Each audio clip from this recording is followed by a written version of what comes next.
நம்ம ஜிம்மு போகணும்னு முடிவெடுத்தாலே நம்மளோட மைண்டுக்குள்ளேன்னா நம்மளை சுற்றி இருக்கிறவங்களாலே டிமோட்டிவேஷன் நிறைய வரும். இதுல நான் ஃபேஸ் பண்ணதை நான் சொல்றேன். நமக்குள்ள வர்றது ஒழுங்கான ஒரு ஜிம் இல்லை அப்படின்னு சொல்லி. ஒழுங்கான ஜிம்முங்க நம்மளோட மைண்ட் செட்ல இருக்கிறது என்னன்னா, நல்ல மாடர்ன் ஜிம், லைக் நல்ல மெஷின்ஸ் இருக்கிற ஜிம். ஆனால் நம்ம ஒன்றும் விளங்கிக்கணும், ஓல்டு ஏரா இருக்கு, லைக் ஆர்னோல்டு பெஸ்ட் ஷேப் அந்த ஏரால இருக்கிறது.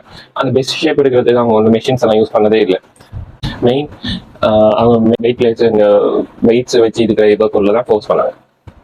அடுத்தது நம்மளை சுற்றி இருக்கிறவங்க மோட்டிவேட் பண்ணுறது நிறைய இருக்கும், லைக் அக்ரெசிவ் ஆயிடுவேன்னு சொல்லி. ஆக்சுவலி அக்ரெஷன் குறையும் எப்படின்னா, நம்ம வெயிட்ஸில் ஃபோக்கஸ் பண்ணக்குள்ள நம்ம நீங்கள் ஆல்ரெடி அக்ரெசிவ் பர்சனோ ஹீட்டட் பர்சனாக இருந்தீங்கன்னா உங்கள் மைண்ட் செட் ரொம்ப கூல் டவுன் ஆகிறதுக்கு, ஒரு ஸ்ட்ரெஸ் கூல் டவுன் ஆகிறதுக்கு அது ரொம்பவே ஹெல்ப்ஃபுல்லாக இருக்கும். அதாவது செக்ஷுவல் ரிலேட்டடாக டிமோட்டிவேட் பண்ணுவாங்க.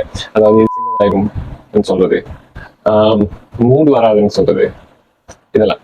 ஆக்சுவலி ஜிம் போகிறவங்கள விட ஜிம் போகிறவங்களுக்கு டெஸ்டஸ்டரோன் லெவல் ரொம்ப ஹையாக இருக்கு.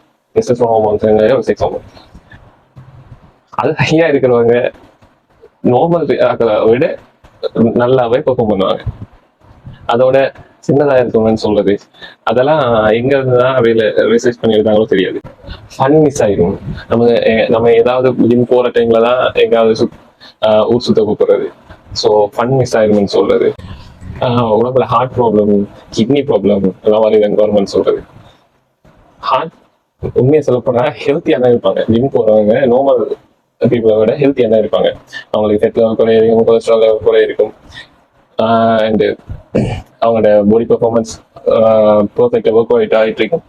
இப்படி இருக்கும்போது எங்க அந்த டிசீஸ் வருது, அவங்க சில டைம் என்ன சொல்றாங்க, சில நியூஸ்ல எல்லாம் வர மாதிரி ஸ்டெராய்ட் பர்சன்ஸ் ஹார்ட் ப்ராப்ளம் வரது எல்லாம் வச்சுட்டு, கிட்னி ப்ராப்ளம் வரது எல்லாம் வச்சுட்டு சொல்றது. நேச்சுரலா பில்ட் பண்றதுக்கு ஒரு பிரச்சனையுமே இல்லை. பி ஆல்வேஸ் ஹாப்பி, அவ்வளவுதான் நான் சொல்றேன். இதெல்லாம் நான் ஃபேஸ் பண்ணேன். நீங்க என்ன ஃபேஸ் பண்ணீங்கன்னு கமெண்ட்ல சொல்லுங்க.